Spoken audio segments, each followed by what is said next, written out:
Now, WKYT Mid-Morning. A death investigation is underway in Lexington after a body was found in a burned-out vehicle. A missing Boyle County teenager has been located in New Mexico. And Donald Trump is confident despite sagging numbers as the race for the election reaches the home stretch.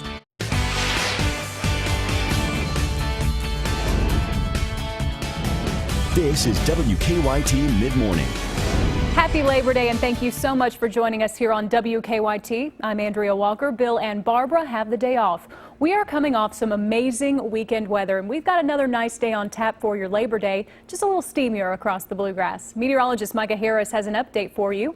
Welcome back, Micah. Yeah, appreciate it. Coming back from vacation, had a beautiful weekend, that is for sure. And you know what? It still looks good outside, don't get me wrong, and actually doesn't feel all that bad. But later on this afternoon, we're going to heat up very rapidly. We're at 78 degrees right now in Lexington, 75 in Frankfort.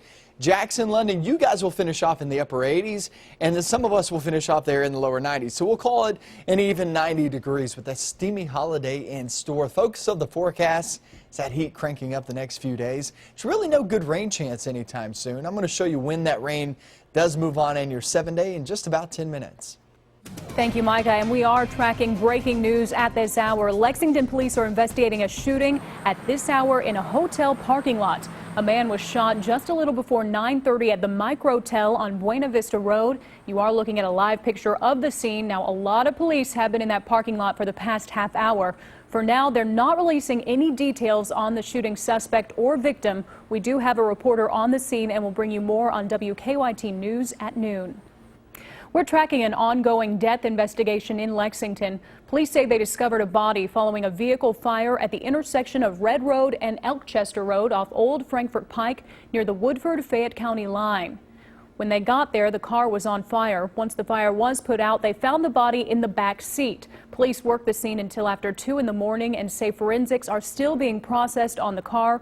We're also told that a witness heard a fight going on in the area and went out to check it out. Officers say that's when the man found the car on fire and then called police. No information has been released about the victim. Kentucky State Police have found a missing Boyle County teenager in New Mexico. Investigators found 15-year-old Jenna Oakley in a Motel 6 parking lot. They say Oakley was with 20-year-old Kenneth Nye. Family members reported Oakley missing Thursday after finding her stepmother, Rhonda Oakley, dead in their home. New Mexico police say Oakley and Nye were in her stepmother's car, which was reported stolen late last week. Nye is charged with contributing to the delinquency of a minor. The coroner says the death of Oakley's stepmother is a homicide, but troopers have not said how she died. An intruder tried to break into the wrong Laurel County home over the weekend. 16-year-old Bryson Reed tells WKYT he heard someone breaking into his home on Highway 3434 over the weekend. At first, he thought maybe it was his sister, but Reed says he then heard a man's voice coming from the kitchen, so he quickly grabbed a gun and confronted the intruder. And I was holding it beside the door so he couldn't see it, and he was standing in the hallway with a knife. And I told him to drop the knife, and he told me he wouldn't. And then that's when I pulled the gun on him. Sheriff's deputies say they think the intruder might have been Thomas Scott, but no charges have been filed at this time. The family of a southern Kentucky man murdered more than 2 years ago says they are one step closer to justice. Donald Mills was shot in his Knox County home back in 2014. On Friday, one of the 5 people charged in connection to his death pleaded guilty and agreed to testify against the others. Investigators originally charged Christopher Wagner with murder. They amended his charge to manslaughter and robbery and recommended a 15-year sentence. Mills' mother hopes the 4 others awaiting trial will also plead guilty. They can deny all they want to. They have got the evidence. The detective has told us they have 95% evidence against them, and they need to tell the truth. The trial for the other person facing a murder charge, Patrick Baker, is scheduled to start November 14th. Trials for Elijah Messer, Angela Mills, and Stephanie Smith are set for January. A deadly ATV crash is under investigation in eastern Kentucky this morning. The Pike County Sheriff's Office says John Burnett died Saturday when his ATV hit a tree. He was riding near a reclaimed surface mine in the Island Creek area. People who live nearby say ATVs are a common sight on the strip mine. Deputies have not said if Barnett was wearing a helmet. They think he lived in Pennsylvania and had ties to eastern Kentucky. Central Kentucky first responders are now warning addicts about a bad batch of heroin making its way into Rowan County. The Moorhead Police Department says the drug they're seeing is 40 to 50 times stronger than heroin. Rowan County Chief Deputy Joe Klein says they've only had a few overdoses so far, but he fears the numbers will keep rising. I really believe that as bad as it is, it's not going to be if, it's when. That's what we're seeing. It's just going to be when it hits. And, you know, it's hit in Cincinnati. It's hit in West Virginia around the Huntington area. You know, I think Clark County's had some overdoses. Montgomery, you know, it's just a matter of time it's going to be here. And we realize that. The chief deputy says first responders in Rowan County are working together to combat the overdoses. He believes users are taking their normal amount, not realizing the drug is much stronger. A Perry County teen is behind bars after allegedly trying to run over deputies while leading them on a chase. Perry County deputies say they were checking out a break-in Friday night at Robert W. Combs Elementary. That's where they found 18-year-old Andrew Oliver and a 16-year-old. They say the two got into a car and drove off. Deputies say Oliver rammed their cruiser and tried to run them over. He faces charges of attempted murder of a police officer, fleeing or evading police, and wanton endangerment. The University of Kentucky is still pursuing its lawsuit against the independent student-run newspaper, the Kentucky Colonel. And now the paper is asking for help paying for the defense. The university filed a lawsuit against the paper this summer. It stems from the newspaper's request that UK release documents in a sexual assault and harassment case. The university denied the request, and Attorney General Andy Beshear sided with the paper. Now the university is fighting back. This isn't just about, you know, this one case. This is about everything that UK does, and this is about all of us holding them accountable, not just here in the newsroom at the Colonel, but all media outlets and everybody that wants to pull an open records request. UK officials say they denied the open records request to protect the identity of the victims. In the past, the Colonel has received help from the Kentucky Press Association Legal Fund. Hurricane Hermine has been downgraded to a tropical storm, but it could hit the East Coast with flooding, dangerous rip currents, and beach erosion.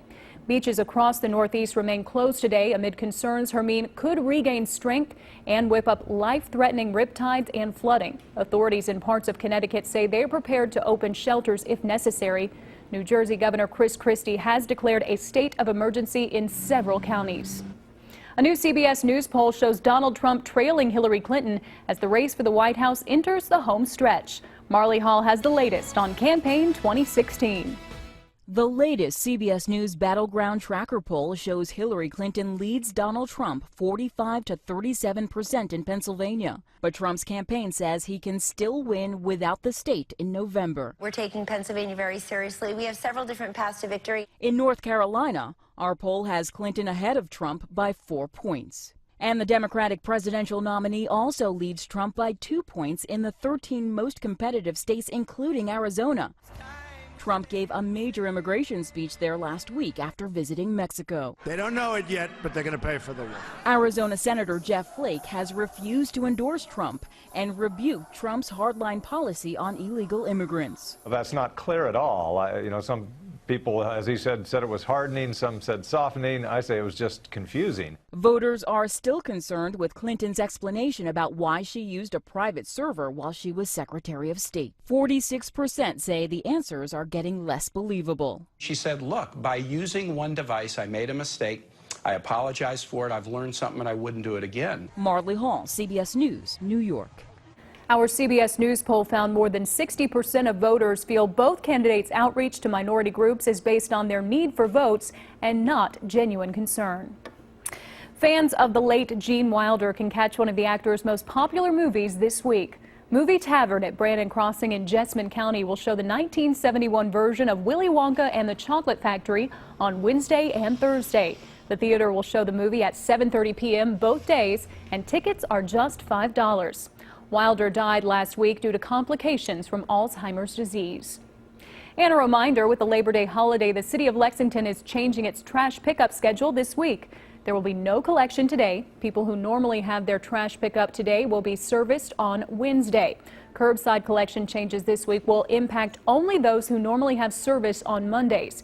Businesses with dumpsters that have pickup on Mondays will have their units picked up tomorrow, and those with Tuesday service will have their pickup on Wednesday. Keep it here on Mid-Morning. We're just getting started.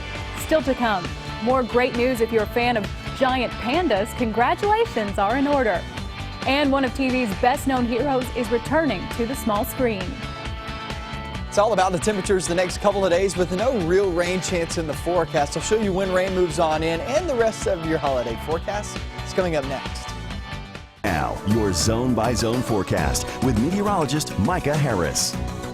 It's a beautiful day in store, and really right now it doesn't feel all that bad, but I will tell you this later on this afternoon, it will be steamy, I promise you that. I'm meteorologist Micah Harris, getting you updated on your holiday forecast. This past weekend was beautiful, wasn't it? And you know what? Today is basically going to be the same. I don't really see much change in the way it looks outside, but the way it feels, you'll feel a difference in the air. 78 degrees right now in Lexington, and we're at 77 right now in Montgomery County. That goes for you guys in Winchester. Go down towards, say, Danville, work your way into Lebanon, up 68 all the way through Mercer County.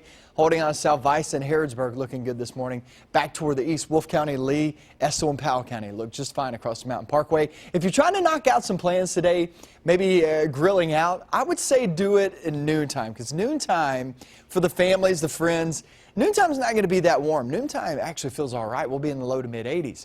But later on this afternoon, we're going to be in the upper 80s to lower 90s, kind of depending on where you live. So we'll call it an even 90 degrees, muggy conditions. It's not going to feel great. But remember, we've had it worse. I promise you that. And then we travel in towards your afternoon, and we'll look for temperatures there. Around 90 today. Same story for tomorrow, and it goes for Wednesday. So the next 3 days now through Wednesday, virtually the same is what we're going to be expecting. No rain chance, and also we hit Thursday. The front to the north of us will slowly glide toward us, and that'll give us that chance of rain on Thursday. But even that day isn't a great chance. It's just the next best chance that we see there in your 7-day forecast. So next 3 days don't look bad, but they don't feel that great though. 7-day forecast, there it is. You see roughly 90 each and every single day all the way through Wednesday. Now we hit that Thursday, Friday. You can see, I know you look on the screen, you kind of see the icons and it looks a little rainy. Let's see, Thursday through your weekend. But I want you to look at percentages. We're talking 30 to 40%. I always want you to look at the percentages because percentages will tell you if there's a great chance of rain or if there's just a small to decent shot. And at 30 to 40%, obviously not everybody's going to see the rain. Most of us actually stay dry. But if you get under some of these rumbles of thunder, yeah, you can get some heavy downpours and a lot of lightning. That's what it's going to be like once we hit Thursday and Friday.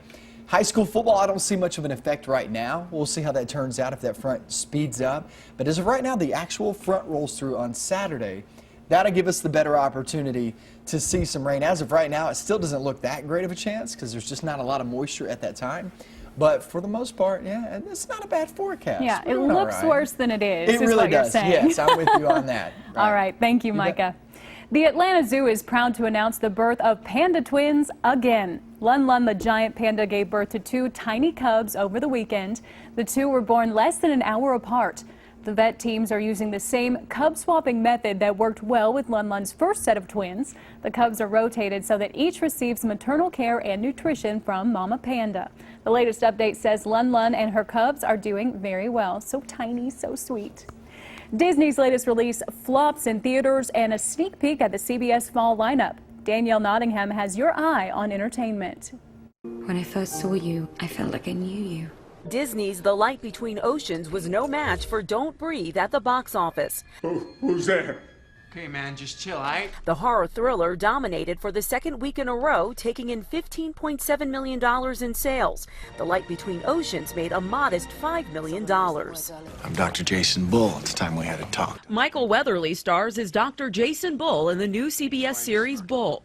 Weatherly heads up a very successful trial consulting firm. He is an expert in human behavior, and so he's very good at putting together the right jury. He's good at prepping a witness. I lost this at my office. Thank you. Almost looks like a real Rolex. Bull is inspired by the early career of Dr. Phil McGraw. It premieres Tuesday, September 20th. We need to make some copies. We need a fingerprint. And get ready for the adventures of MacGyver as part of the new fall lineup on CBS. Lucas Till plays a 20-something MacGyver in the reboot of the 1980s series. Something everyone remembers about MacGyver is that he didn't use guns. I think if we didn't uphold that, then what are we doing? Nope. MacGyver premieres Friday, September 23rd. That's your Eye on Entertainment. Danielle Nottingham, CBS News, Los Angeles. We're taking a trip to Pigeon Forge when we come back on WKYT Mid-Morning. Tomorrow's Mega Millions is 100 million and Wednesday's Powerball is 186 million. Welcome back to WKYT Mid-Morning. Labor Day normally means the end of summer and the beginning of fall. Before you know it, it's going to be fall break. Deanne Stevens is out and about today, joining us from a favorite spot people like to gather in the fall, Pigeon Forge. Hey, Deanne. Hey guys, we are in Pigeon Forge today, taking the show on the road, so to speak. A very quick trip from central Kentucky, and a fun trip at that, especially when you have cool places to stay. We have Vicki with us from Eagles Ridge Resort, and Vicki, this community of cabins is fantastic. We are very fortunate. Superb location, all paved roads, 24-hour security. One great thing, wintertime. There's always something to do all year long in Pigeon Forge. But even at wintertime, don't have to worry about being stuck at the cabin, snowed in. We'll take care of it. Well, I was going to say, and that's because of the location. You guys aren't way up a mountain. You are, tell folks where you're located. We are actually just across from the island in Pigeon Forge. So we're roughly 2 miles, less than 2 miles from there. And we are fortunate. The roads are all paved, they're scraped, small inclines on the driveways, if that. So no twists, turns, curvy roads. A lot of folks may be thinking about a fall getaway for fall break. It'll be here before we know it. Perfect place for them to bring the whole family.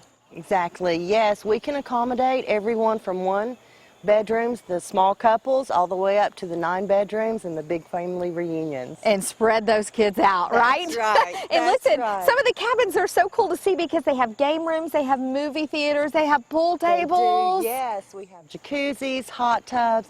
All the cabins will have swings, rockers on the porches, so you can just sit and enjoy nature and the scenery. And we haven't even touched base on the fact that there is so much to do once you get here to Pigeon Forge. We are going to be out and about from Pigeon Forge in the coming days, so make sure you tune in for that. Coming up here at 4 o'clock today, we'll take you inside one of the cabins here at Eagles Ridge. If you're interested in checking it out for yourself, you can do so by going to eaglesridge.com. I'm Deanne Stevens, out and about today in Pigeon Forge. Back to you guys. Looks awesome. Thank you, Deanne. Keep it here on Mid-Morning on WKYT. We're checking in with the Mr. Food Test Kitchen, and we have a final check of your forecast next on WKYT. Coming up on WKYT News at noon, we'll find out more about the body found in the burning vehicle here in Lexington. We'll follow up on the teenager missing from Boyle County but found safe in New Mexico. And a popular Cineplex closes its doors in Lexington. News, weather, and sports ahead at noon on WKYT. Well, today from the Mr. Food Test Kitchen, we've got a new kind of condiment. They're calling it Farm Stand Fruit Dip, perfect for dunking your pound cake or your favorite fruit. Take a look. It's Labor Day, and that means there are all sorts of events to celebrate the many workers who have helped shape this great nation into what it is today. So whether you celebrate by going to a parade, having a backyard barbecue, or taking in all the Labor Day sales, we've got a recipe that's super easy, super tasty, and hardly takes any labor to throw together. All we do is combine a package of softened cream cheese along with a jar of marshmallow cream. And if you've ever tried getting marshmallow cream out of a jar, you know what a sticky mess that can be. So to keep it labor-free, after all, it's Labor Day, make sure you coat a rubber spatula with cooking spray.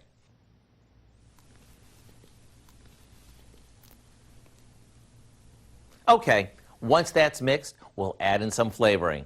And that can be any of the fruity ones, you know, lemon, orange, peach, to the nutty varieties, or we can keep it basic by using some vanilla. Maybe try a splash of liqueur to give this a real zing. After one last mix, it's ready to serve with anything from fresh fruit to chunks of pound cake. And since it's so good and easy, it's the perfect last-minute addition to today's menu, and it's ideal as an after-school or after-work snack. I do hope you'll go online and get the recipe for our Farm Stand Fruit Dip, so you'll be armed with a 3-ingredient favorite that's always welcome. I'm Howard in the Mr. Food Test Kitchen, where today we found a labor-free way for you to say, ooh, it's so good. You know what? Fruit dip is perfect today because it's going to be kind of steamy across Kentucky. It'll be a little bit steamy later on this afternoon. Exactly right. That's something you can whip up pretty easily before the afternoon comes for family and friends. Get on over to your house or you heading toward their house. It's 90 degrees later on this afternoon. Now, you got to remember, some of us will finish off in the upper 80s, some of us in the lower 90s, and that's going to be the case today, tomorrow, Wednesday. I mean, we have 3 consecutive days where it's pretty warm. Now, this isn't the hottest we've been. We've been much hotter than this for the summer, but it's slowly but surely, each and every single week, what you're going to start seeing, and we have seen this the past couple of weeks, shots at cooler air. And so you get these really, really warm days, and then you look toward Thursday, Friday, Saturday, Sunday, each and every day it's dropping because here comes a front on the way. And that'll give us that chance of rain all 4 of those days in toward late week, off into your weekend. It's a big front, meaning don't expect a lot of rain with this. What you'll expect is more of the temperature. It'll start to drop. I mean, you can see a 10-degree swing from today through Sunday. So there's a nice front on its way. It's just got to go through some steamy conditions before we actually get there. It's unfortunate, but it's okay. We're not rained out today, so there's some good news. That's right. Thank you, Micah. The Bold and the Beautiful is next on CBS. We'll see you back here at noon. Until then, the news is always on WKYT